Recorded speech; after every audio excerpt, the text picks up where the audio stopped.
Hello' guys, আজি বহুত গৰম পৰিছে নহয়। গৰমত থাকিব নোৱাৰি ভাবিলোঁ এপাক ঠাণ্ডা হাৱা খাই আহোঁগৈ বুলি।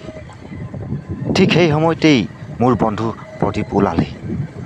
দুয়ো বাইকত উঠি ওলালোঁ এটা সৰু যাত্ৰা। ইমানেই গৰম পৰিছে, মানুহবিলাক গছৰ ছাঁত বহি জিৰণি ল'ব লগা হৈছে। এয়া মোৰ বন্ধু প্ৰদীপ। দুয়ো একেলগে কথা পাতি গৈ আছোঁ সেউজীয়া ধাননি পথাৰৰ মাজেৰে এটা দীঘলীয়া ৰাস্তাইদি। এয়া সেউজীয়া ধাননি পথাৰ, ইমান ধুনীয়া। বেলিটোৱে পূৰা চকুত টেক টেককৈ ধৰিছে। চলাবলৈ অসুবিধা হৈছে যদিও উপায় নাই, গৈ আছোঁ। অপেক্ষা মাথো আমাৰ বন্ধুৰ ঘৰলৈ। কি বা ওলায় গৰমত, কি বা খাবলৈ দিয়ে তাকো নাজানো, মাথো গৈ আছোঁ।